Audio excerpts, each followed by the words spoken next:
মোহিনীর মাকে কালনাগ ছোবল মারলে কেউ ভালো করতে পারবে না। মোহিনী যদি নাগ রানী হয়ে থাকে তাহলে সে ওকে ভালো করতে পারবে। মোহন, অনেক রাত হয়ে গেছে, এবার আমি যাই।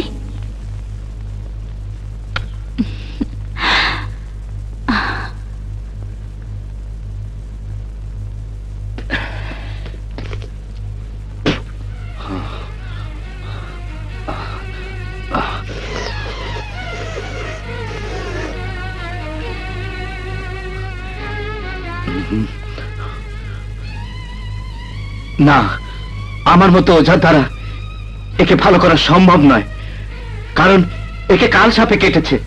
কি হয়েছে? কি হয়েছে মায়ের? তোমার মাকে সাপে কেটেছে। সাপে কেটেছে?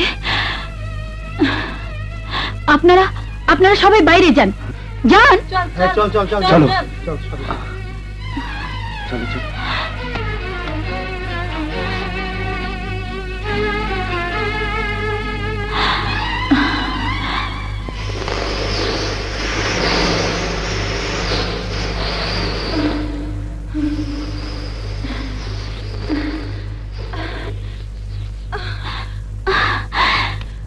মা, মা, কি বললি?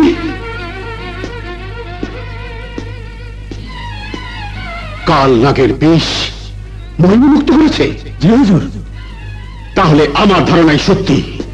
এবার নাগ রানী আমার হাত থেকে বুঝতে পারবে না। আমি যখন এখানে আছি তখন কোনো সাপ মাকে ছোবল মারতে পারে না। নিশ্চয়ই কেউ ছোবল মারিয়েছে। কে মারিয়েছে? কোথায় তুই? বেরিয়ে আয়! কে? নাগ রানী? হ্যাঁ, নাগ রানী। আমি জানতে চাই তুই কেন আমার পিছু লেগেছিস? বল কেন? তোর রূপের আগুন আমার চোখে নিশা ধরিয়েছে, তাই তোর রূপের আগুনে আমি পুড়ে মরতে চাই। তাহলে আমার রূপের আগুনে নয়, আমার বিষাক্ত ছোবলে তোকে মরতে হবে। তাই তোকে শেষবারের মতো বলছি, তুই আমার পিছনে ছেড়ে দে। না, সাপ আর সাপুরের শত্রুতা অজন্মের, আর চিরদিন সাপুরের হাতে সাপের পরাজয় হয়েছে। আজ আমার হাতে তোর পরাজয় হবে। আজ আমি তোর রূপের সুধা পান করব, তারপর আমার হাতে তোর মৃত্যু হবে। তাহলে কার হাতে কার মৃত্যু হয় এক্ষুনি তা প্রমাণ হয়ে যাবে। আমার বোন বলছে মোহিনী নিশ্চয়ই কোনো বিপদে পড়েছে।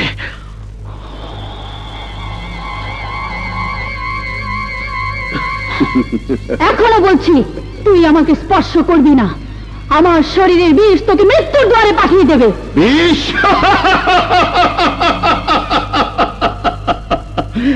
শুধু বিষ কেন, দুনিয়ার কোনো কিছুতেই আমার মৃত্যু হয়নি, কারণ আমি অমর। আমার মৃত্যু নেই। আমি তোদের ওই সোনার কাঠির গুণে চির অমর হয়ে আছি। আমাদের সোনার কাঠি?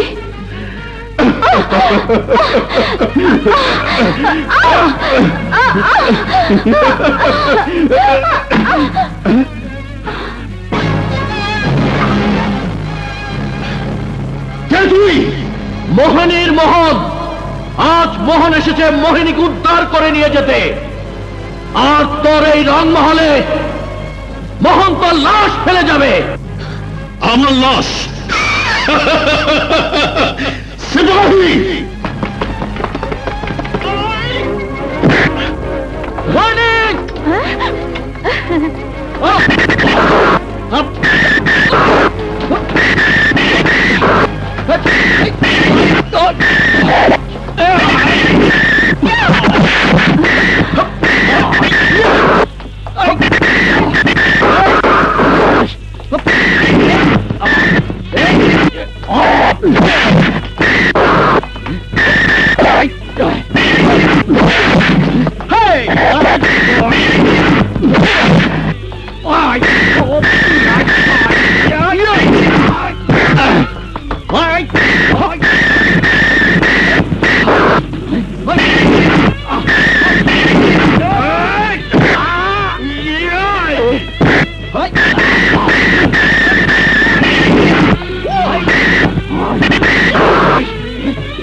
আমার মৃত্যু নেই, আমি অমর।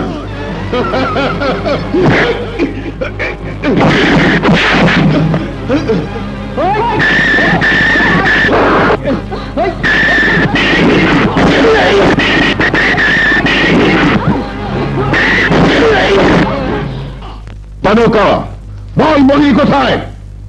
জানি না। জানিস না? না। আমি শেষবারের মতো বলছি, বল কোথায় মোহিনী? এই, ওকে নিয়ে অন্ধ কারাগারে বন্দী করে রাখ। না, না, ছেড়ে দাও, ছেড়ে দাও আমাকে। এবারে অত্যাচারীকে মেরে আমার বাবার হত্যার প্রতিশোধ নেব। হ্যাঁ, ওই শয়তান আমার বাবাকে যেভাবে মেরেছিল আমিও তাকে ঠিক সেভাবেই মারবো। হ্যাঁ ভাইয়া, এটা আমাদের দু ভাইয়ের প্রতিজ্ঞা। না, তোমাদের প্রতিজ্ঞা কোনোদিনই পূর্ণ হবে না, কারণ ওই অত্যাচারী চির অমর হয়ে আছে, ওর মৃত্যু নেই। মরতে তাকে হবেই ভাইয়া। যদি সে চির অমর হয়েই থাকে তাহলে ওর সেই চির অমরত্ব আমি ওর কাছ থেকে ছিনিয়ে নিব। তাহলে শোনো, ওর কাছে একটা সোনার কাঠি আছে, সেই সোনার কাঠের গুণে সে অমর হয়ে আছে। যেভাবেই হোক সে সোনার কাঠে ছিনিয়ে আনতেই হবে। কিন্তু আমি ওর কাছে পৌঁছবো কি করে ভাইয়া? শোনো, আমি বলছি, ওই শয়তানের দুর্বলতা শুধু সুন্দরী নারী। সুন্দরী নারী? হ্যাঁ, সুন্দরী নারীকে দিয়ে ওর কাছ থেকে সব কিছু আদায় করা যায়। সুন্দরী নারী?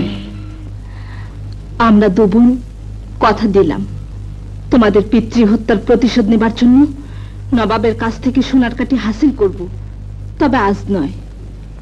কিন্তু তোমাদের আমরা পাবো কেমন করে? শোনো, এই না আমার আংটি, এটাতে ফু দিলেই আমরা দু বোন এসে হাজির হব।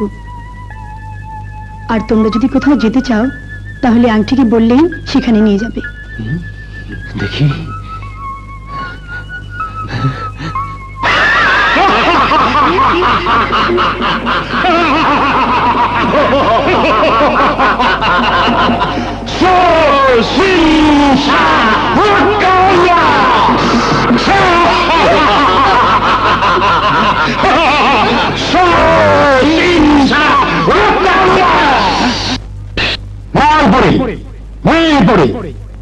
শোনো, তোমাদের দুজনকে আমরা এত আদর যত্ন দিয়ে বড় করেছি শুধু একটি কাজের জন্য। আজ থেকে আমাদের সেই কাজ হাসিল করার আগ পর্যন্ত তোমরা আর এই মহল থেকে বেরোতে পারবে না। তোমাদের